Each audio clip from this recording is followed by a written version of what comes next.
दोस्तों DSBC injection के बारे में समझेंगे बहुत आसान भाषा में। पूरा वीडियो को देखिएगा, बहुत कुछ सीखने वाले हैं आज आप। ठीक है, तो शुरू करते हैं दोस्तों। बताना चाहूँगा DSBC जो इंजेक्शन है इसकी डिमांड हमें इंस्टाग्राम पे आई थी और बहुत ज़्यादा डिमांड की थी उनने, तो मुझे ये वीडियो बनाना पड़ा और बहुत काम का वीडियो है। ठीक है, तो समझते हैं कि जो हड्डियों के डॉक्टर्स हैं कई बार पेशेंट को DSBC इंजेक्शन लगाते हैं और जिससे विदिन 20 मिनट के अंदर कैसा भी दर्द हो वो ख़त्म हो जाता है। ठीक है, तो कई बार आपने देखा होगा इस तरह का कि भाई डॉक्टर बोलते हैं कि भाई DSBC इनको इंजेक्शन लगाना पड़ेगा। तो पहले ही क्लियर कर दूं कि किसी पर्टिकुलर इंजेक्शन का नाम नहीं है DSBC। आप सोचें कि किसी ब्रांड नेम्स का नाम हो या कोई केमिकल नाम हो, ऐसा नहीं है। ये एक टेक्निक है। ठीक है, किसी भी इंजेक्शन का ब्रांड नेम नहीं है, उसका जेनरिक नेम नहीं है, ये एक टेक्निक है। टेक्निक पेन को कम करने के लिए, ठीक है, पेन को कंट्रोल करने की एक टेक्निक होती है जिसे बोलते हैं DSBC। कुछ हॉस्पिटल्स में की जाती है, इंडिया में अधिकतर अब हॉस्पिटल्स में ये होने लगी है। क्यों करते हैं? जब किसी व्यक्ति को सारी दवाइयाँ दी जाती हैं तो उनके साइड इफ़ेक्ट्स होने लगते हैं, दर्द कम नहीं होता है, तब इस तरह की इंजेक्शन को लगाया जाता है। ठीक है, लगता इंजेक्शन ही है लेकिन वो अलग तरह से लगता है। ठीक है ना, तो जो DSBC है इसको फुल फॉर्म होता है दोस्तों डिजिटल सोडियम चैनल ब्लॉकर।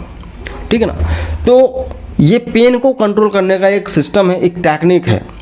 ठीक है ना, इससे कैसा भी दर्द हो हड्डियों से संबंधित, और ये ऑर्थोपेडिक्स डॉक्टर जितने भी होते हैं वो इसको सबसे ज़्यादा यूज़ करते हैं और बहुत ज़्यादा डिमांड में भी रहता है और पेशेंट को भी बहुत जल्दी अच्छा लगता है। तो बात की जाए कि किस किस तरह की समस्या में DSBC इंजेक्शन को लगाया जाता है, फिर मैं आपको बताऊंगा कि काम कैसे करता है और क्या कौन सा इंजेक्शन लगता है। तो देखो, सबसे पहली चीज़ दोस्तों यहाँ पे कॉक्सीडिनिया में वीडियो बनाया था। कॉक्सीडिनिया जैसे बोलते हैं टेल बोन, उसमें बहुत ज़्यादा तकलीफ होती है, उसमें भी इसको DSBC को लगाया जा सकता है। स्लिप डिस्क हो गया हो या डिस्क प्रोलैप्स की समस्या हो गई हो। डिस्क क्या होता है? जो आपका वर्टेब्रा है इसके बीच में डिस्क लगे रहते हैं। ठीक है ना, चाहे वो सर्वाइकल हिस्सा हो या लंबर हिस्सा हो। सर्वाइकल के जैसे कि सर्वाइकल में C6, C5 और C7, इन वर्टिब्रास के बीच, या लंबर में L5 और L4, L1, इनके बीच में अगर कभी भी डिस्क प्रोलैप्स हो गया, उसकी डिस्क निकल गई है, गद्दी खिसक जाती है ऐसे बोलते हैं, तो बहुत तकलीफ होती है, दवाइयाँ खाते हैं, दर्द में आराम नहीं मिलता, तब भी DSBC इंजेक्शन लगाया जाता है। फ्रोजन शोल्डर की समस्या हो जाती है जो कि अधिकतर ओल्ड एज में होती है, बहुत ज़्यादा तकलीफ होती है, सामान वगैरह नहीं उठा पाते हैं लोग, तो फ्रोजन शोल्डर में भी DSBC लगाया जाता है। साइटिका एक बहुत कॉमन बीमारी है। साइटिका मतलब कि आदमी का पैर सुन्न हो जाता है, नमनेस बनी रहती है, दर्द बहुत ज़्यादा होता है, चल नहीं पाता आदमी, साइटिका का पेन बहुत ज़्यादा होता है। ठीक है, उसके अलावा दोस्तों टेनिस एल्बो एक कोहनी में होने वाली बीमारी है जिसमें आदमी जो होता है सामान भी नहीं उठा पाता, हाथ से कैरी नहीं करता, इतना ज़्यादा पेन होता है। तो दोस्तों यहाँ पे कार्पल टनल सिंड्रोम, इसमें भी आपका ये जो रिस्ट है इसमें पेन होता है, और जितने भी नाम मैंने आपको बताए हैं, स्लिप डिस्क प्रोलैप्स या कॉक्सीडिनिया या फ्रोजन शोल्डर, साइटिका या अपना एल्बो टेनिस एल्बो, इन सब पे मेरे एक वीडियोस हैं, आप चाहो तो देख सकते हैं। ठीक है, मैं कोशिश करूँगा यहाँ पे आई बटन में लगा दूंगा। ठीक है, तो सब पर एक वीडियो है, आप सबको अलग अलग स्टडी भी कर सकते हैं। तो इन सारी समस्याओं में इसका बेस्ट सॉल्यूशन माना जाता है। ये दर्द को इतना कम कर देता है कि आदमी को फील नहीं होता है कि मुझे दर्द तकलीफ थी। लेकिन एक बात हमेशा याद रखें कि देखो, ये कोई परमानेंट सॉल्यूशन नहीं है।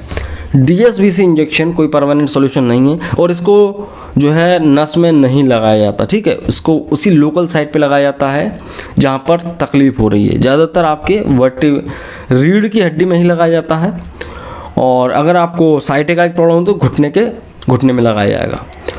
और लगाना कौन सा पड़ता है? तो देखो, यहाँ पे एक चीज़ बता दूँ मैं आपको, ये डिपेंड करता है डॉक्टर के ऊपर कौन सा वो एनाल्जेसिक लगाएगा। और इसमें क्या होता है, बहुत सारे केमिकल्स होते हैं, उनको मिक्स करके एक इंजेक्शन बनाया जाता है, मतलब कि कॉकटेल इंजेक्शन होता है। वो अपन किसी एक पर्टिकुलर चीज़ को नहीं बोल सकते कि इसका इंजेक्शन लगाते हैं, वो डॉक्टर पेशेंट के सारे टेस्ट कराता है, पेशेंट की कंडीशन के ऊपर डिपेंड करता है कि कौन सा केमिकल यूज़ करना है, उन केमिकल्स को मिक्स करके उस इंजेक्शन को लगाया जाता है। काम कैसे करता है? देखो, हम जानते हैं कि हमारे शरीर में ब्रेन है, वर्टिब्रा है, स्पाइनल कॉर्ड है और हमारे हाथ पैर। तो इन सबको कनेक्ट कौन करता है? आपके नर्वस सिस्टम। नर्व्स जो होती हैं वो सिग्नल्स को लाने ले जाने का काम करते हैं। कोई भी पेन का सिग्नल हो वो केमिकल मैसेंजर्स के रूप में चलता है आपके नर्व्स के अंदर, ठीक है ना, तंत्रिकाओं में। और ये केमिकल मैसेंजर्स आपके स्पाइनल कॉर्ड पे पहुंचते हैं, फिर यहाँ से आपके ब्रेन तक जाते हैं। तो जब ये जा रहे होते हैं तो इनके कुछ रास्ते होते हैं जिन्हें बोलते हैं गेट्स, और इन्हीं गेट्स को बोला जाता है सोडियम के चैनल्स।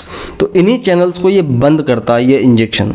जब ये पेन सिग्नल्स, पेन के मैसेंजर्स, केमिकल मैसेंजर्स रुक जाते हैं तो आपको दर्द पता नहीं चलता है, और इसको कई बार रिपीट भी करना पड़ता है। जब बहुत ज़्यादा तकलीफ होती है तो इसको रिपीट भी करना पड़ता है। और इसको मैंने बताया आपको कि देखो लोकल साइट पे लगाना रहता है, तो उस जगह पे लगाते हैं जहाँ पे कोई नर्व हो।